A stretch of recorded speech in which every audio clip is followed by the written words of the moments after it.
My dear friends, let me ask you something. How many of you have ever felt completely alone? Like no one truly understands you, no one stands beside you, and no one really cares. We live in a world that's more connected than ever before, yet strangely, more disconnected at heart. We scroll through endless faces online, yet our hearts still whisper, I just wish someone saw me. But what if I told you that you don't need anyone to complete you? You see, we grew up believing that happiness is a gift others give us. From childhood, we're conditioned to chase approval first from parents, then from teachers, friends, colleagues, even society. We start measuring our worth by how others treat us, how often they include us, how warmly they speak, how much they validate us. And slowly, we begin to build our peace on a foundation that shakes with every mood of another human being. The day people stop appreciating you, you start doubting yourself. The day they walk away, you begin to question your value. But my friends, this is where the problem begins. When we depend too much on the outer world for love, we forget to build love within ourselves. We wait for someone to make us feel seen, valued, special, when in truth, we already are all those things. We just forgot to see it. Ask yourself honestly, when was the last time you spent a day with yourself and genuinely enjoyed it? No phone, no scrolling, no noise, just you, your thoughts, your peace, your dreams. Most people are not afraid of being alone, they are afraid of meeting themselves. We crave understanding from others, yet rarely sit long enough to understand our own hearts. We demand love from the world, yet struggle to love our own flaws. We wish others would stay by our side, yet abandon ourselves the moment life feels hard. Remember, this self-connection is not selfishness. It is self-respect. It means knowing that you can sit in silence and still feel whole. It means realizing that even when no one checks on you, you can still care for yourself. Even when no one says, I'm proud of you, you can smile and say, I'm proud of me. Because when you connect deeply with yourself, you stop begging for attention, you begin attracting peace. You stop chasing validation, you begin radiating confidence. You stop waiting for people to complete you because you finally realize you were never incomplete. You are not half a soul waiting for another half to make you whole. You are already whole. You simply need to meet yourself again. And when you finally sit with your soul and whisper, it's okay, I'm here for you, something magical happens. The noise fades, the anxiety softens, the craving for approval melts away. And for the first time, you feel at home in your own company. That, my friends, is the beginning of true peace. Peace is not something you find, it's something you build inside. Most people think peace comes when everything around them calms down, when people stop arguing, when life stops testing them, when problems disappear. But let's be honest, that day never really comes. There will always be noise, misunderstandings, and unexpected turns. If your peace depends on a perfect world, you will never be peaceful. True peace is not the absence of chaos. It is the presence of clarity in the middle of chaos. It's that quiet inner voice that whispers, it's okay. Even when the world around you screams, it's not. Many of us chase peace through people. We tell ourselves, if they love me, I'll be fine. If my boss appreciates me, I'll relax. If my family supports me, I'll be calm. But what happens when they don't? When someone misunderstands you, hurts you, or walks away, does your peace collapse with them? If your happiness lives inside someone else's actions, then they control your life, not you. It's like handing over the remote control of your emotions to another person. They press one button, you smile, another, you shatter. Isn't that exactly what most of us do? We let others' opinions decide how we feel about ourselves. We let temporary moods dictate our lasting peace. But peace doesn't work like that. Peace isn't born from validation. It's born from awareness. It's not about what happens around you, it's about what happens within you. When you start spending time in reflection, in silence, in gratitude, you realize that peace was never lost. It was simply buried under layers of noise. The noise of comparison, fear, ego, and expectation. You learn that peace doesn't come from controlling the world, it comes from controlling your reactions to it. If a storm rages outside, you can't stop the wind, but you can close the windows, light a candle, and sit quietly inside. That is peace. Peace grows when we stop fighting reality, when we stop asking, why me, and start asking, what is this trying to teach me? Peace comes when we choose silence over ego, patience over reaction, and acceptance over resistance. It's not easy. It takes daily practice to pause before reacting, to breathe before judging, to understand before speaking. But each time you choose calmness, your peace grows stronger.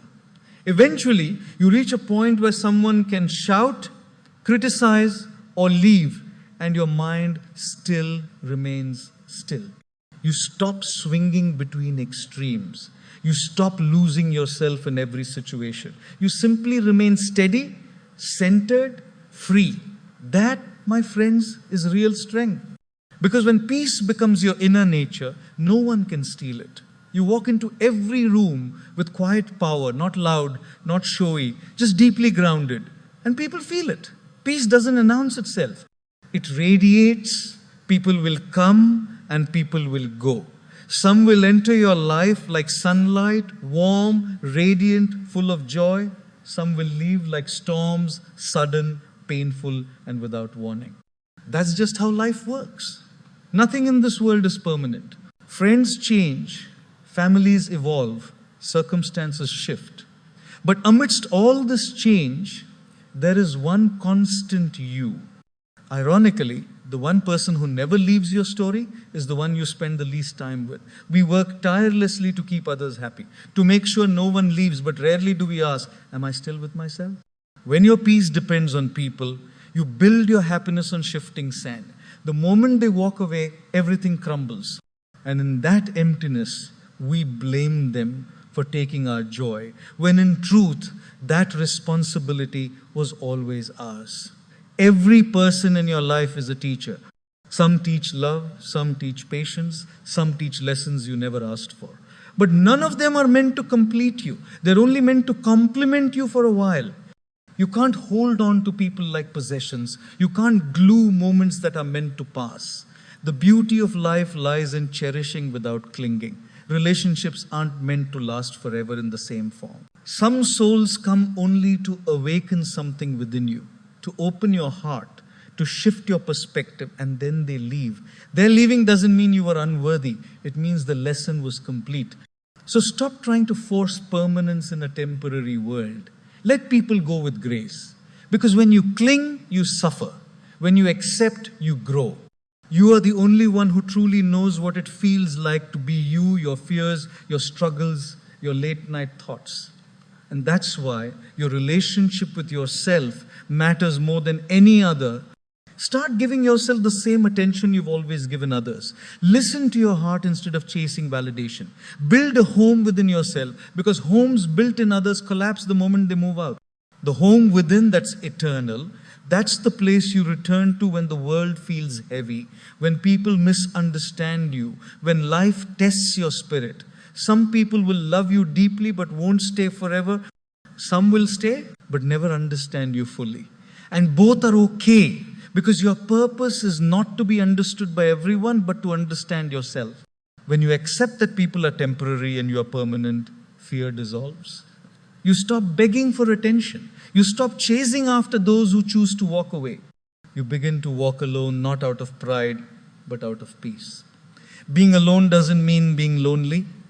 It means being with the one person who will never abandon you. So when someone leaves, don't collapse. Sit down, take a deep breath, and whisper to your heart, it's okay, I'm still here. Because no matter who stays or who goes, you are your longest commitment.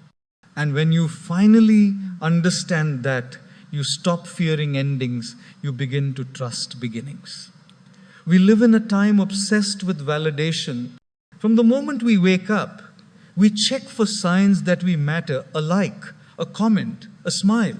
We crave approval like oxygen, not realizing it's slowly suffocating our authenticity. We post our lives, our dreams, our emotions, waiting for applause. And if it doesn't come, we question our worth.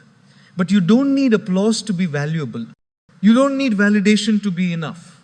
You were worthy long before anyone noticed you. Validation feels good, of course. Who doesn't enjoy appreciation? But when you depend on it, you start living for the world's opinion instead of your own truth. And that's how most people lose themselves, not because they're weak, but because they've been too busy trying to please everyone else. We hand over the power of our happiness to people who might forget us tomorrow. One moment they praise you, you're flying. The next, they criticize you're falling apart. That's not freedom. That's emotional slavery. Real freedom begins when you take your power back. When you stop waiting for others to approve your existence. When you stop asking for permission to be yourself. You don't need anyone to validate your dreams, your beauty, your path. Those who truly see your worth will never make you beg for it. And those who make you feel small never deserve that power to begin with. Remember this. The same people who ignore you today might admire you tomorrow. So stop performing for their applause. Live for your peace, your truth, your purpose. Because in the end, the most beautiful sound in this world is not applause. It's the quiet rhythm of your heart at peace with itself. There's a deep wisdom in learning how to let go, to love people deeply, but not cling to them desperately. You see, detachment is one of the most misunderstood concepts in life. People think detachment means being cold, distant, or uncaring. But that's not true. Detachment doesn't mean you stop loving, it means you stop suffering through attachment. It's about holding love with open hands instead of closed fists. It's understanding that everything in life, people, moments, experience is temporary. And that doesn't make them less beautiful. It makes them more beautiful. When you cling, you live in fear of losing people, control outcomes. That fear poisons your peace. You start trying to control situations and people. You start expecting life to follow your script. And when it doesn't, you feel hurt, not because life was cruel, but because your attachment didn't allow you to accept change. Detachment, on the other hand, is freedom. It's maturity, the calm understanding that people have their own journeys, their own lessons, their own timelines. You are a chapter in their book just as they're a chapter in yours. You don't need to chain people to you out of fear they'll leave, because love held too tightly suffocates. But love allowed to breathe, that kind of love lasts even when people part ways. Think about it. The sun rises every morning, but it never clings to the sky. The waves touch the shore, but always return to the sea. The flower blooms, yet never clings to the soil that nourished it. Nature teaches us that everything beautiful exists in a rhythm of attachment and release. And yet, we humans struggle to trust that rhythm. When you practice detachment, you stop forcing outcomes. You stop saying, it must happen my way. Instead, you start trusting. If it's meant for me, it will stay. If it's not, I'll still be okay. That is true strength, loving fully, giving freely, and still being peaceful when life changes direction. Detachment also means understanding that you cannot save everyone. Sometimes you must love people enough to let them face their own lessons. You can support them, guide them, pray for them, but you cannot live their life for them. Because growth often comes through pain, and detachment respects that pain as part of their process. It takes great courage to say, I love you, but I respect your journey. It takes maturity to not chase, not beg, not plead, but to trust. Trust that what's meant for you will return, not because you forced it, but because it truly belongs. Detachment doesn't weaken relationships, it purifies them. When you stop attaching out of need, love becomes unconditional. You love because it feels natural, not because you expect something in return. That's the most liberating form of love, to care without controlling, to give without expecting, to stay without fearing. That's when you experience love as it was meant to be, pure, free, and expansive. But detachment isn't just about people, it's also about outcomes. We often get attached to how life should unfold, our career, our dreams, our plans. And when they don't happen as we imagine, we feel broken. But my friends, life rarely follows our blueprint. Sometimes it breaks your heart to rebuild your soul. Detachment means trusting that every delay, every rejection, every ending carries a deeper purpose. It's saying, this didn't work out, but maybe something better is unfolding. Control is exhausting, but trust is peaceful. When you detach, your energy shifts. You stop chasing and start attracting. You stop reacting and start responding. You stop depending on others for happiness and start finding it within yourself. That's when everything begins to flow effortlessly, because you're no longer forcing, you're allowing. Detachment doesn't mean walking away from life. It means walking with life without being consumed by it. To enjoy everything without clinging to anything. To love deeply without losing yourself. Because everything that comes into your life is a gift. But none of it was meant to stay forever. The only thing permanent is your peace. So protect that peace, my friends. Love deeply, care sincerely, give freely, but never lose yourself in the process. When you master the art of letting go, you'll discover something extraordinary. You'll begin to live with an open heart and a steady soul, loving everyone, attached to no one, and at peace with everything. My friends, remember this. You were born whole. You were never sent into this world incomplete, waiting for someone to make you enough. You were sent here to share love, not seek it desperately. You were sent here to offer peace, not beg for it. You were sent here to walk with others, not be carried by them. When you realize that your worth is not measured by who stays or who leaves, but by how deeply you remain at peace within yourself, then no silence can disturb you, no rejection can break you, and no loneliness can frighten you. Because the truth is, you are not alone. The divine walks with you, breathes through you, loves you in every moment of your being. So even when the world turns its back, close your eyes, place your hand on your heart, and whisper, I already have everything I need. That, my friends, is not arrogance. That is awakening. And in that awakening, you don't need anyone, because you have finally found yourself